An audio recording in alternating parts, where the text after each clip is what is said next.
एक महत्त्वाची बातमी नवी मुंबईमध्ये घणसोली इथं बस डेपोमध्ये उभ्या असलेल्या बसला आग लागलेली आहे। सेक्टर 15 मधील बस डेपो आहे।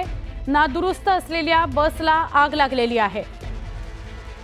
नवी मुंबईच्या परिवहन विभागाच्या एका बसला आग लागली आहे। नादुरुस्त असलेली ही बस उभी होती, तिला अचानकपणे आग लागलेली आहे। आमचे प्रतिनिधी विश्वनाथ सावंत यांना अधिक विचारूया। विश्वनाथ, नेमकं काय घडलं?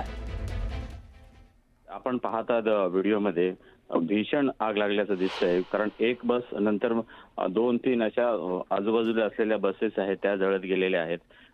असा प्रश्न पडतो, भर वस्तीत असलेले हे डेपो आहे आणि ह्या डेपोमध्ये नादुरुस्त असलेल्या बसेस आहेत।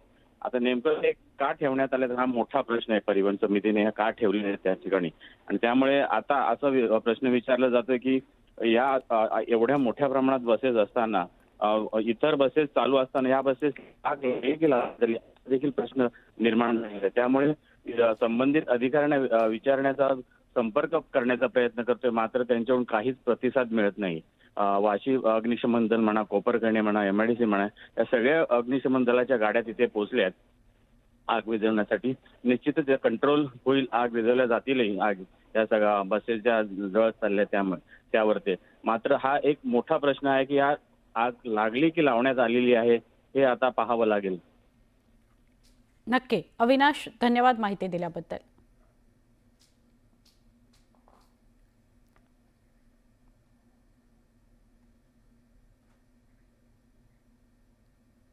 आता आपण पुढच्या वेगवान स्वरूपातल्या घडामोडींकडे वळतोय, पण त्याआधी एक मोठी बातमी, अजून एक मोठी बातमी येते। ही बातमी आहे वैष्णवी हगवणे प्रकरणातली। वैष्णवी हगवणे प्रकरणातील 6 आरोपी निलेश चव्हाण याच्या अडचणी वाढणार आहेत। वारजे पोलीस निलेश चव्हाणचा ताबा घेणार आहेत। पुण्यातील वारजे पोलीस स्टेशनमध्ये निलेश चव्हाण विरोधात आर्म्स ऍक्ट नुसार गुन्हा दाखल आहे। कसपटे कुटुंबियांना बंदुकीने धमकावल्याच्या विरोधात पुण्यातील वारजे पोलीस स्टेशनमध्ये निलेश चव्हाण विरोधात गुन्हा दाखल करण्यात आला होता। बावधन पोलीस स्टेशनमध्ये असलेल्या गुन्ह्यात MCR मिळताच वारजे पोलीस निलेश चव्हाणचा ताबा घेणार आहेत।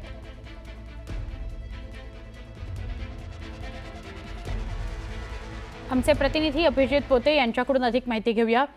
अभिजित, काय सांगाल? चव्हाणच्या अडचणी वाढतायत, वारजे पोलीस निलेशवर तिथे गुन्हा दाखल आहे, त्यामुळे त्याचा ताबा घेतील असं कळतंय, काय सांगाल?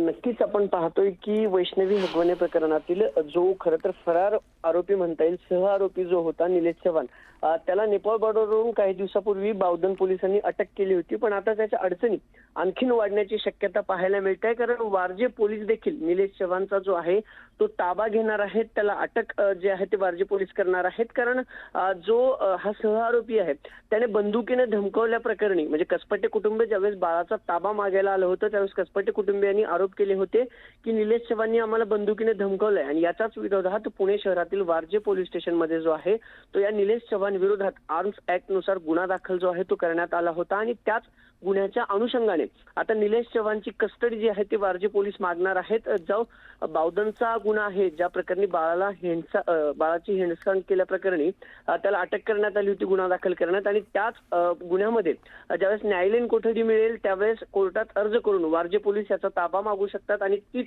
अर्जाची प्रक्रिया जी आहे ती आता पुणे पोलिसांनी पूर्ण केलेली पाहायला मिळते। ज्यावेळेस खरं तर काल देखील निलेश चव्हाणना जे आहे ते कोर्टात हजर करण्यात आलं होतं, आणि त्याला 7 जून पर्यंत पोलीस कोठडी जी आहे ती सुनावण्यात आलेली आहे। ही पोलीस कोठडी जेव्हा संपेल बावधन पोलिसांच्या कस्टडीतली, ज्यावेळेस त्याला न्यायालयीन कोठडी मिळेल त्यावेळेस मात्र वारजे पोलीस जो आहे त्या निलेश चव्हाणचा ताबा घेतील। जी बंदूक आहे ती बंदूक देखील जप्त करण्यात आलेली आहे, आणि आता या सगळ्या प्रकरणी निलेश चव्हाणच्या पुन्हा अडचणीत जी आहे ती मोठी वाढ होण्याची शक्यता वर्तवली जाते। नक्की अभिजित, धन्यवाद माहिती दिल्याबद्दल। आपण अजून एका महत्त्वाच्या घडामोडीकडे वळूया। बजाज नगर मधील उद्योजक संतोष लड्डा यांनी चोरी केलेल्या, म्हणजे त्यांचे चोरी गेलेल्या सोन्याच्या दागिन्यांच्या पावत्या 19 दिवस उलटल्यानंतर सुद्धा सादर केलेल्या आहेत। पोलीस आता त्याची पडताळणी करणार आहेत। दरम्यान एन्काउंटरमध्ये मारला गेलेला आरोपी अमोल खोतकर यानं नांदेड इथल्या एकाला सोनं दिल्याचं तपासात समोर आलंय। सोन्याच्या शोधाकरता नांदेड आणि अंबेजोगाई इथं पोलिसांची पथकं रवाना झालेली आहेत। अटक असलेल्या अंबेजोगाई इथल्या दरोडेखोराला देखील पोलिसांनी सोबत नेलंय। त्यामुळे आता तर सोनं हाती लागेल का हे बघणं महत्त्वाचं आहे। एका बाजूला चोरी केलेलं सोनं शोधण्याकरता नांदेडला पथकं रवाना झालेत आणि दुसरीकडे 19 दिवसांनी संतोष लड्डा यांनी त्यांची जी रिसिट्स होती त्या दाखल केलेल्या आहेत. अविनाश कानडजे यांना विचारूया अधिक माहिती. अविनाश, काय अधिक सांगाल? नक्कीच आपण जर बघितलं तर 19 दिवस या घटनेला उलटून झाले होते. दरोडा ज्या दिवशी पडला होता त्याला आज 19 दिवस संपले. मात्र त्यानंतर जे ते आरोपी निष्पन्न झाले होते आणि 6वा जो आरोपी ज्या दिवशी सापडला होता त्याचा एन्काउंटरही झाला होता. त्यामुळे ह्या दरोड्याचं प्रकरण राज्य पातळीवर गाजलं होतं आणि जे 5.5 किलो सोनं आहे ते रिकव्हर झालेलं नव्हतं. पोलिसांना त्याची माहिती मिळत नव्हती. मात्र दुसरीकडे असं असताना उद्योजक संतोष लड्डा यांनी ते सोनं कुठून आलं, कसं घेतलं त्याच्या पावत्याच सादर केल्या नव्हत्या. तसं पोलीस उपायुक्तांनी बोलून दाखवलं होतं. मात्र पोलीस उपायुक्तांनी बोलल्यानंतर 2च दिवसात संतोष लड्डा यांनी जे ते काल आता आपल्या पावत्या, सोनं खरेदी केलेल्या पावत्या दाखल केल्यात आणि त्यानंतर पोलिसांनी जो दरोड्यातील आरोपी आहे तो एक दरोडेखोर सोबत घेऊन अंबाजोगाई आणि नांदेड या ठिकाणी सोनं विकल्याची देखील पोलिसांना प्राथमिक माहिती आहे. त्यामुळे नांदेडमध्ये देखील चौकशी होणार आहे आणि दुसरीकडचा जो दरोडेखोर अंबाजोगाईचा आहे त्याला सुद्धा पोलीस अंबाजोगाईला घेऊन गेले. तिथं काही कनेक्शन मिळतंय का? त्यामुळे एकूणच 5.5 किलो सोन्याची जी गुत्ती आहे ती आता तरी उलझेल का असं समजलं जाते किंवा पोलीस त्याचा शोध लावायला सक्सेसफुल होतील का हे पाहावं लागेल. एकूणच जर संपूर्ण घटनेचा तपशील जर बघितला तर 19 दिवस उलटून देखील सोनं कुठं आहे हे कोणालाच माहित नाही. त्यामुळे दरोडेखोर सगळे जे आहेत, पती पत्नी असेल, सासू सासरेले सगळे ताब्यात घेऊनही सोनं सापडत कसं नाही असा वारंवार प्रश्न पोलिसांवर विचारला जातोय. पोलिसांना तो प्रश्न विचारला जातोय. त्यामुळे आता तरी संपूर्ण कड्या जुळल्यानंतर हे सोनं रिकव्हर होईल का हे पाहावं लागेल. आज नांदेड आणि अंबाजोगाईमध्ये जे पथक गेलंय त्यांच्याकडनं मोठी माहिती हाती लागू शकते किंवा सोनं नांदेडमध्ये असल्याचा देखील प्राथमिक अंदाज पोलिसांना आहे. त्यामुळे आज संध्याकाळपर्यंत पथक ज्यावेळेस वापस येईल तोपर्यंत या सोन्याची जी आहे ती संपूर्ण कहाणी संपलेली असेल असा अंदाज व्यक्त केला जातोय. नक्की धन्यवाद ही माहिती दिल्याबद्दल. निधी वाटपाच्या फाईल्सवर मी एकटा सही करत नाही, मुख्यमंत्री देखील सही करतात. निधी वाटपावर अजित पवारांचं परखड मत.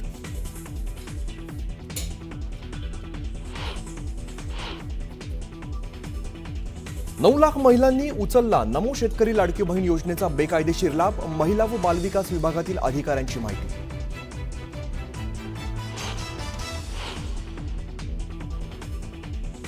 दावोसमध्ये झालेल्या सामंजस्य करारानुसार मुंबईमधील बीकेसी परिसरातील 3 भूखंड परदेशी कंपन्यांना सुपूर्द.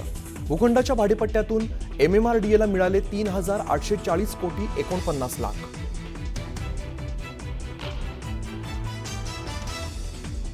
इंडिया आघाडीच्या दिल्लीतील बैठकीला शरद पवारांची दांडी. बैठकीनंतर विशेष अधिवेशन बोलवण्याची विरोधकांची पत्रातून मागणी. तर पत्रावर पवारांनी स्वाक्षरी करणंही टाळलं.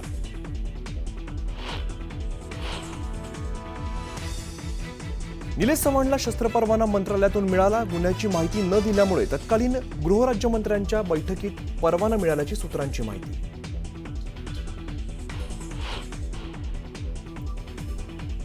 धार्मिक विधींसाठी धनंजय मुंडे नाशिकच्या रामकुंडावर. काही दिवसांपूर्वीच धनंजय मुंडे यांनी इगतपुरीत केली होती विपश्यना.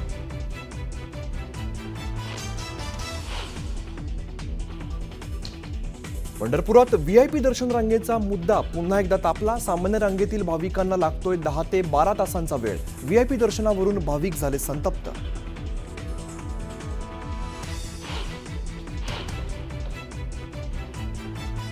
हुंड्यासाठी होणाऱ्या छळाला कंटाळून सोलापुरात विवाहितेने केली आत्महत्या. पतीसह सासू सासऱ्यांविरोधात गुन्हा दाखल.